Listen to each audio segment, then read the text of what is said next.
U of L's advising somebody is still in the car. This vehicle's in complete flames. Can you go ahead and notify traffic? Yep.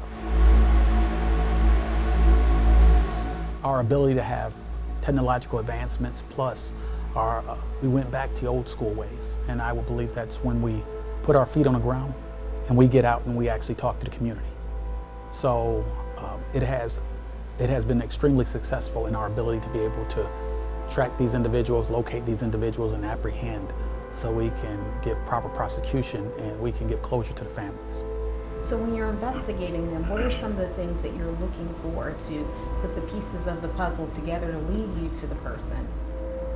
Well, I would say there's a lot of evidence.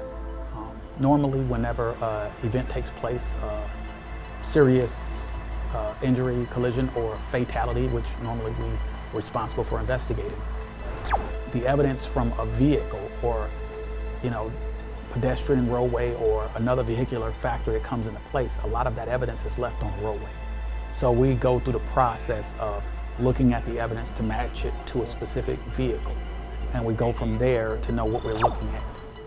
So then we go either forward or we go back in time in order to be able to track this individual. And 520 or 7, you okay? A possible pedestrian struck at 2801 Taylorsville? 527 and 520 were en route to the fatal.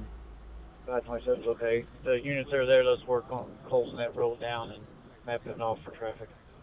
Yes, traffic has been paged. The traffic unit is comprised right now, I think, of 13 individuals, detectives. So with that, we are all responsible for assisting each other in the completion of a case. So the community, when we have a fatal or we have a death involved with a collision from vehicular factors, we go out to the community. And that's something that I think that has changed a lot, because the community is understanding that that victim could be their family, or it could be their friend, or it could be their child.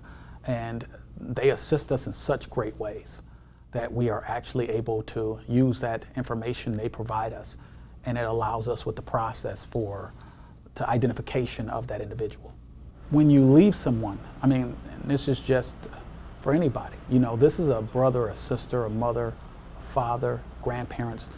The incident, I do not believe that the person intended to do these events. And when a person gets struck by a vehicle, the injuries more likely are severe. So if a person was able to receive medical assistance immediately, that would have increased their ability to possibly have a survivability ratio. So if a person stayed on scene, they could assist that person. Now, the penalty would probably be, if a person was intoxicated, there would be different factors with it.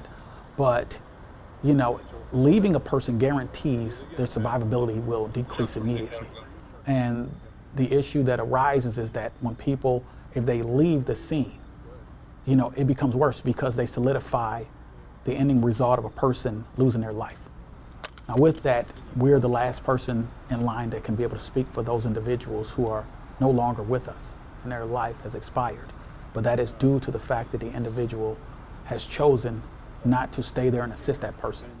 I believe that as a human being, we should be able to be there for that individual. Even if their life is going to be lost, they deserve to have someone with them. And I believe it's extremely inhumane as human beings for us to leave someone with ill regard to anything else. I've heard a lot of individuals say they're scared. And I understand, the point of fear.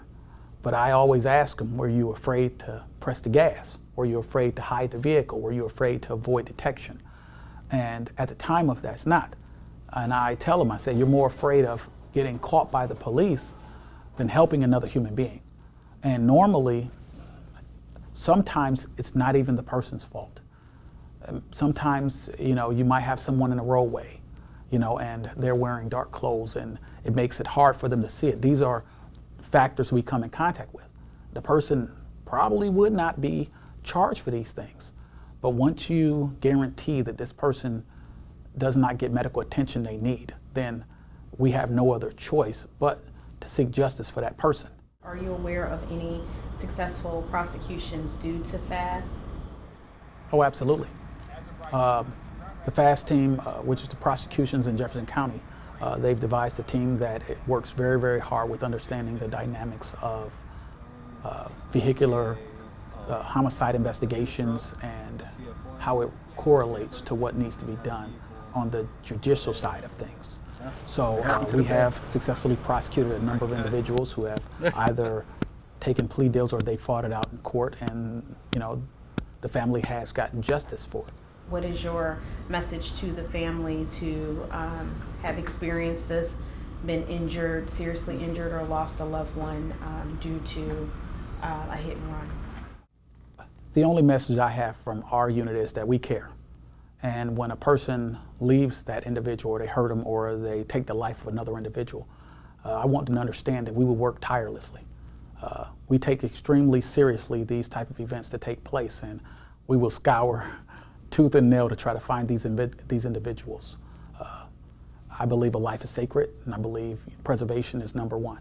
And when a person takes it upon themselves to leave a person, then we have nothing better to do than to go after them and make sure that justice is sought one way or the other.